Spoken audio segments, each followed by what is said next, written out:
We're probably going to take about 15 minutes for questions. I have a few questions on the Slido, and then I'm going to come to the floor. So have your questions ready. Probably for Wesley, a question. You talked about the 12 goals, and one of them was reducing the age at slaughter. Are you feeding extra concentrate to do that? Or are you accepting a lower live weight, finish weight? Or is it all coming from grass? How are you going about that target? I wouldn't be feeding any extra concentrates. It's a mixture between grassland management, genetics, and I suppose your veterinary plan or your dosing plan. But like genetics is starting to play a massive role in beef production. And I suppose, as Andrew said, like there is a massive difference between different animals and the performance as well. Like, so I suppose at all times when you're trying to improve your suckler herd, you're trying to move your, I suppose, lifetime daily live weight gain up as much as possible. You're trying to hit higher targets, you set higher targets to try and hit those targets, and like you're looking at all those things.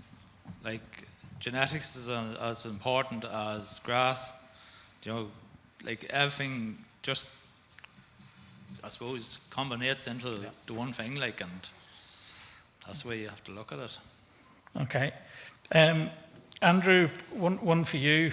There's quite a few questions around, you obviously use a lot of straw. How much roughly is the straw costing per animal? And is that done on a sort of a, you buy the straw and you give back the slurry or farmyard manure? Yeah.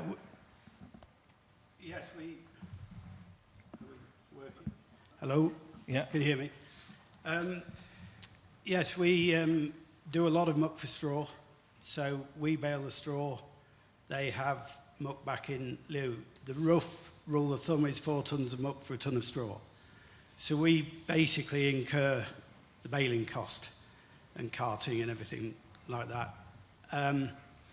Cost per animal is difficult to determine because, for example, in the last 8 weeks, we probably used as much straw as we did in the previous 8 months, you know, with the dry summer.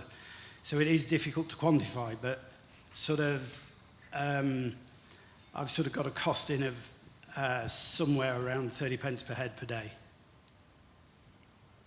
Okay. All right. Any questions from the floor? Yeah, there's... You made the contrast between the pigs and the beef. Okay, the beef and genetics has focused on weight gain, maybe in carcass shape and quality. And that's how the pigs went. And the difference between 50 years ago and today is that a pork chop today is maybe not anywhere near as tasty as a pork chop 50 years ago. So the danger would be in genetics, if you focus on that the beef becomes maybe tougher in 50 years' time, or certainly maybe leaner. So how can you put the genetics holistically together so that tenderness is built in as well in developing the genetics? Because tenderness seems to be the one thing that research projects have failed to find a way of measuring accurately and translating it back to genetics. I think that question's the holy grail. It takes in so many things. I do take your point. I think one thing that beef has got over pigs and poultry is that it is, in my opinion, I hope there's no pig or poultry farmers in here, but I think it's tastier anyway. I think if this quest towards genetics and take into account my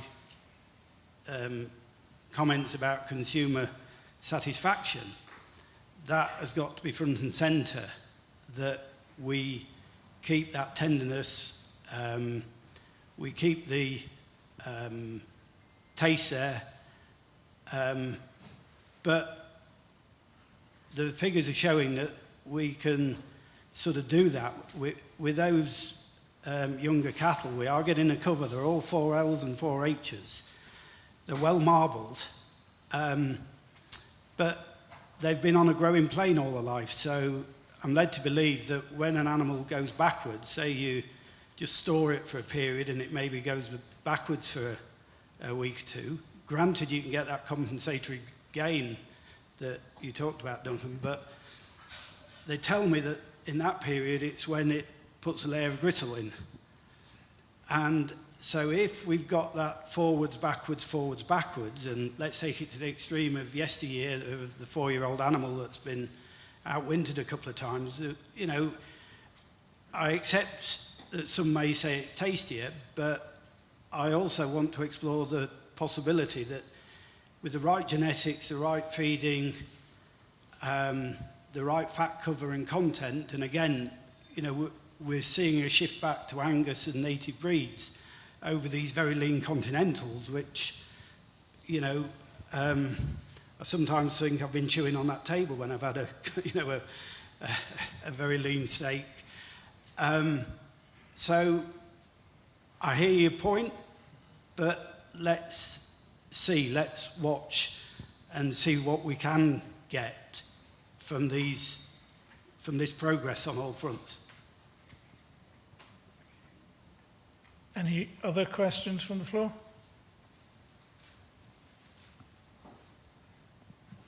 Okay, this gentleman. How do you manage the nutrient runoff? Let's say if you like storage tanks, or how does that work with open house livestock?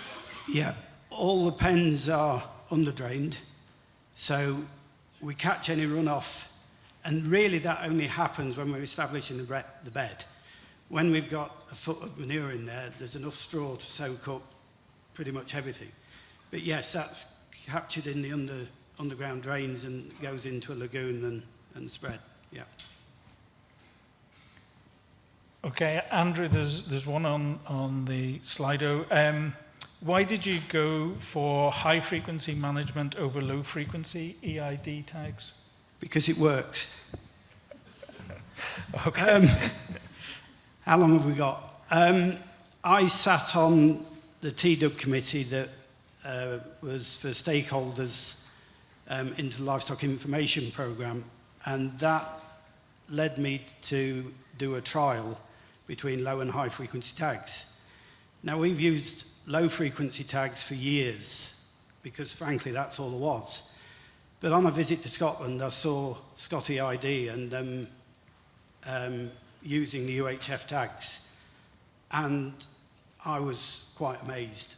We couldn't get the low frequency tags to work, you know, and I think the sheep industry are showing that. The UHF tags have got the ability to be read in, say, a 10-foot alleyway en masse. So part of the trial, we read 132 cattle in 80 seconds. We didn't miss one. We ran them back and 6 times, so we had a potential of 792 reads. We missed 3. So low frequency doesn't have that potential. But when we came to put them through the race 1 by 1, we've got a little square antennae in the roof of the crush that's in nobody's way. You wouldn't even know it's there. And it read every single one. We had big, sorry, I don't know which hand to use. We had big, sort of 2-foot square low frequency panels on the side of the crush that you couldn't see past to catch a head. If you wanted to put your hand in to look for a bit of fatness or whatever, you broke your arm potentially. And it missed 3 out of 66. So the proposal we put forward as the National Beef Association in conjunction with the NFU is, okay, why not try dual tags where they've got a low and a high frequency, and then people can use what they want. Because, tell me when you're fed up, by the way. The need for real-time whereabouts of where cattle are. If I have a load of cattle arrive at 9 o'clock on Friday night, if they ran through this alleyway with UHF tags, by 9:45 I could confirm the movement. With low frequency tags, I've got to put them through the race 1 by 1, and to be sure to read it, you've got to read them with a wand. That's going to be Monday, possibly Tuesday, depending on workloads. So for me, it's a no-brainer, but hey, I'm just a farm boy. What do I know? Okay, Wesley, something similar. They've asked, how have you found the introduction of EIT tags in your calves? Yeah, to help. Yeah, we're working on the warrant, but yes, it's definitely a help for reading, and it does speeden up the whole process. Like, not finding any major difficulties with them so far. Okay, that's all right. Probably another one for yourself, Wesley. How do you feed the soya, and would later calving cows receive it for a longer period, and could that explain their calving issues? Yes, some cows will be slightly longer on the soya. Is there any calving issues? No. I've never found any calving issues with those cows that have been slightly longer on it. The way I'm feeding it at the minute is through TMR, but normally I would usually shake it over the silage just, and as long as all the animals can eat, have the space to eat. I'm using a TMR at the minute because the cows just wouldn't have the full space to eat, so it's leaving that they're all getting a consistent feed of the soya and minerals. But normally, if you had plenty of head space, just sprinkle the soybean over the silage, and whatever's about that soybean, it sort of sticks to the silage, so they're taking it in slowly. They're not getting massive mouthfuls of it. It falls down through the silage, and they're getting it that way. Definitely no major problems with size of calves or anything. And even for those cows, it could be 8 weeks on it. It's not making any massive difference to them. Okay. You're both involved in environmental schemes. Has it added cost to the system or reduced your performance in any way? It's definitely reduced costs because you're being more efficient. You're not wasting, like it's the same with your grassland management. You're controlling your grass, you're knowing exactly what you have, you know when you have to sow, when you don't have to sow. You're not going out and sowing fields just because you think you do need it. At least when you're measuring grass, you know exactly what you have in your platform. What else? I suppose your protected urea, I'm finding it great. No problems with it at all. Anything you're doing, environmental side of things, it is helping your production and it's helping your profits. Like it is all to do with profits, like, and efficiencies. And it's just getting all those little things tweaked off and going right, and that brings in the efficiency and brings in the profit as well. Okay. Andrew, Jenny? Yeah, I should have mentioned it in my talk. It was in my notes, but I missed it. But Professor Jude Capper says that a beast will eat the amount of feed it needs to finish once in its life. So it uses its maintenance feed, and then the extra it fattens with. And it'll eat that once, whether you feed it over 1,000 days or 100 days.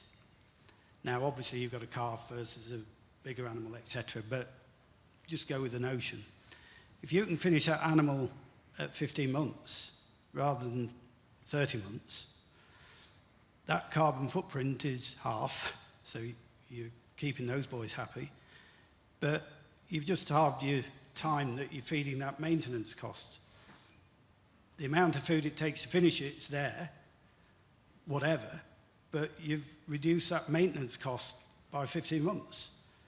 Well, that's both efficient, and it's good for carbon as well. So, no, there isn't any cost to being carbon efficient. Yeah, there might be time spent filling in the forms, which nobody likes and nobody wants to do, and me included, but it sort of comes off the back of being efficient, really.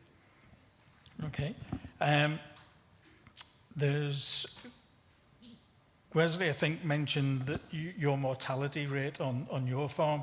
Andrew, what sort of mortality rate do you get on a unit with the numbers that you're? Well, we had an issue 2 years ago and a bit with mycoplasma. So coming up to what you said about mycoplasma is becoming a problem. With the calves coming in and getting through to slaughter, I should imagine we're somewhere just under 2%.